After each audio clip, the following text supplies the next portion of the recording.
साथियों नमस्कार। पत्नी नहीं करा पाएगी आपके ऊपर झूठा केस। जी हाँ साथियों, आज का टॉपिक विशेष तौर पर यही है। इस वीडियो में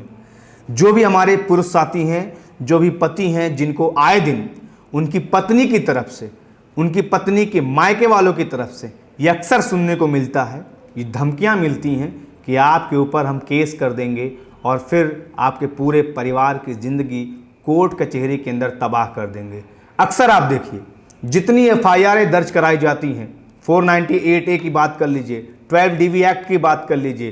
तो तमाम ऐसी एफआईआर में पति का नाम होता है, पति की बहन का नाम होता है, पति के माता पिता का नाम होता है, बहन की शादी हो गई तो उसके हस्बैंड का नाम होता है। यानी पूरे परिवार को कहीं ना कहीं एक्यूज्ड बनाया जाता है उस एफआईआर के अंदर, जो एक कहीं ना कहीं सोची समझी साजिश का, सोची समझी रणनीति का हिस्सा होता है।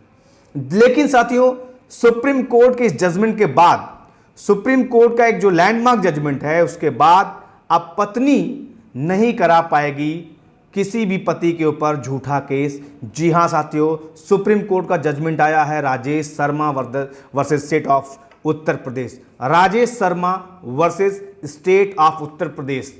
जी हां साथियों, इस केस में आप देखते हैं 498A आईपीसी जो अब बदल के हो गया 86 बीएनएस, 406 आईपीसी जो बदल के हो गया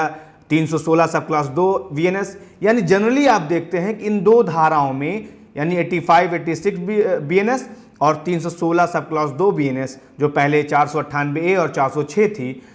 इन धाराओं में ज़्यादातर एफआईआर होती थी, जिसमें कहीं न कहीं पति के पूरे परिवार को उसमें एक्यूज बनाया जाता था। लेकिन अब इस जजमेंट के बाद ये बाकायदा डायरेक्ट किया गया है संबंधित थानों को, लोकल थानों को, कि पुलिस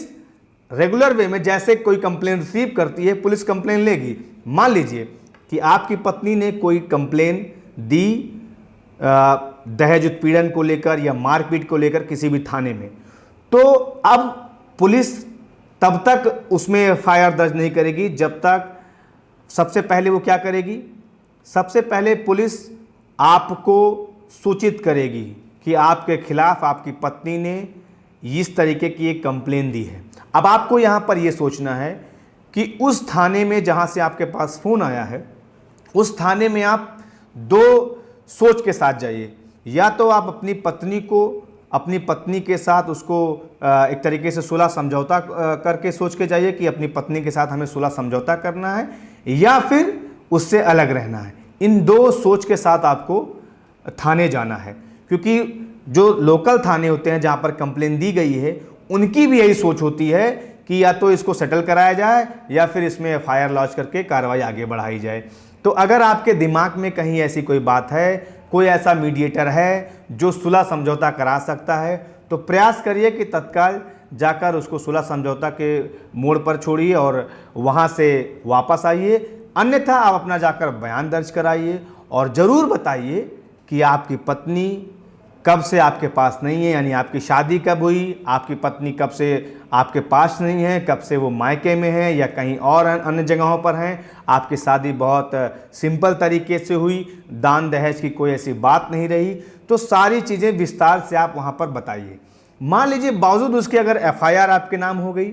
तो जो ये धाराएं जिनका जिक्र मैं कर रहा हूँ, ये सब धाराएं Arunesh Kumar versus state of Bihar से कवर हैं, यानी इसमें आपकी गिरफ्तारी नहीं है। फिर भी एहतियातन अगर आप चाहें तो इसको, इस एफआईआर को, अगर एफआईआर दर्ज भी हो गई है तो उस एफआईआर को ले जाकर आप हाई कोर्ट से एक एफआईआर क्वेशिंग का एक केस कर सकते हैं, एक सीआरएलपी फाइल कर सकते हैं, जिसमें आपको हाई कोर्ट से आपके अरेस्ट पे स्टे लग जाएगा Arunesh Kumar versus state of Bihar के लाइट में, जिससे आपको पुलिस आगे परेशान नहीं करेगी। लेकिन फिर मैं कह रहा हूं कि अगर पत्नी ने आप पर झूठा केस किया है, तो निश्चित तौर पे आप आगे चलकर उस पर डिफेमेशन का भी केस कर सकते हैं और आपको किसी भी कंप्लेन से घबराने की ज़रूरत नहीं है।